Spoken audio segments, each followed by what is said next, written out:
Assalamualaikum warahmatullahi wabarakatuh.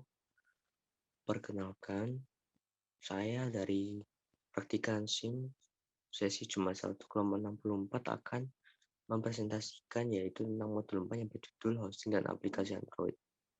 Langsung saja kita masuk ke materinya. Di sini ada pengertian website, hosting, dan domain.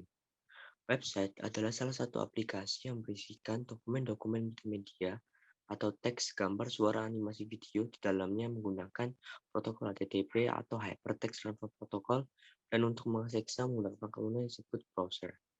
Website yang sudah dipublikasikan internet memiliki domain atau URL disebut situs website. Website terbagi menjadi dua macam, yaitu website dinamis dan website statis. Kemudian ada pengertian domain.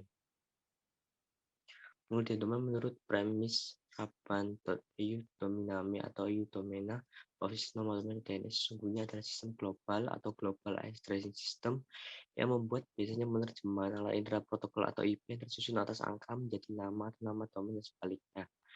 Menurut Jarvis pada tahun 2005, DNS atau Domain Name System dapat dianalogikan seperti pemakaian buku telepon di mana orang bisa kenali berdasarkan nama. Pada dasarnya, domain merupakan bentuk sederhana dari alamat IP yang berupa kombinasi angka rumit. Dengan banyaknya website yang tersebar di internet, menghafalkan kombinasi angka tersebut sangat sulit. Domain juga umumnya dibagi dalam 3 kategori, yakni top level domain, second level domain, dan third level domain.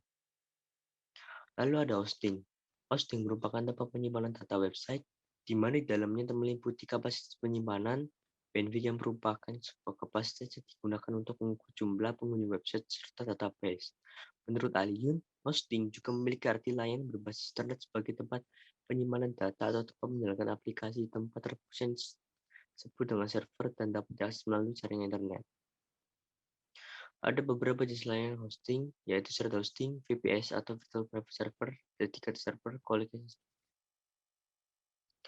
Shared hosting adalah menggunakan server hosting bersama-sama pengguna lain atau server dipergunakan oleh lebih dari satu nomor domain.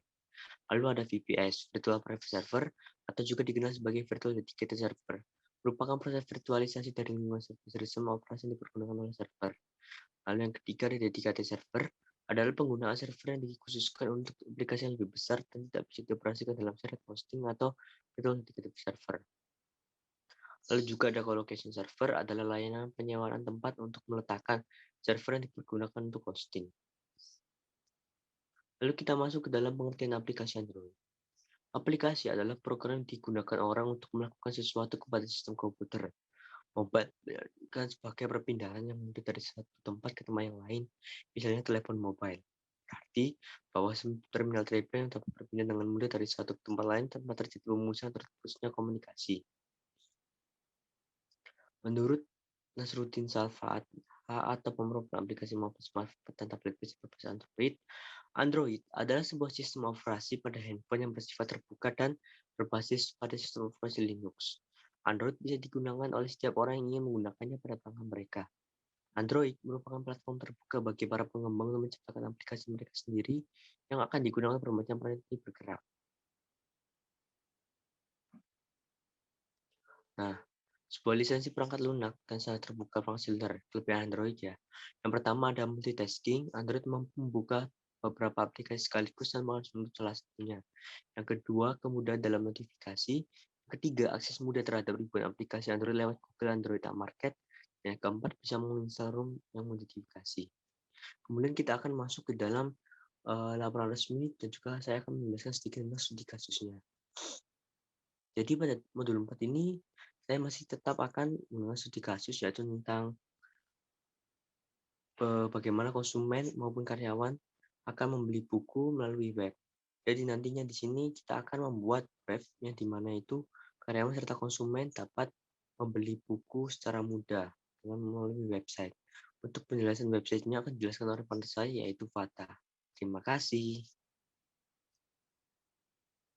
Baik, di sini saya akan menjelaskan mengenai tampilan website kelompok kami yaitu Bookstore. Pertama, ini adalah tampilan home di mana ada tulisan selamat datang di Bookstore kami. Ini merupakan tampilan home. Lanjut ke tampilan hub. Nah, di hub ini terdapat nomor call center jika terdapat kesalahan ataupun error pada akun pengguna. Lalu di sini juga ada button kembali. Jika kita tekan, ini akan kembali ke tampilan home, lanjut ke about. Nah, di sini terdapat sejarah singkat dari website kami. Lanjut ke login. Nah, di login terdapat username sama password yang harus diinputkan oleh pengguna. Contohnya seperti ini.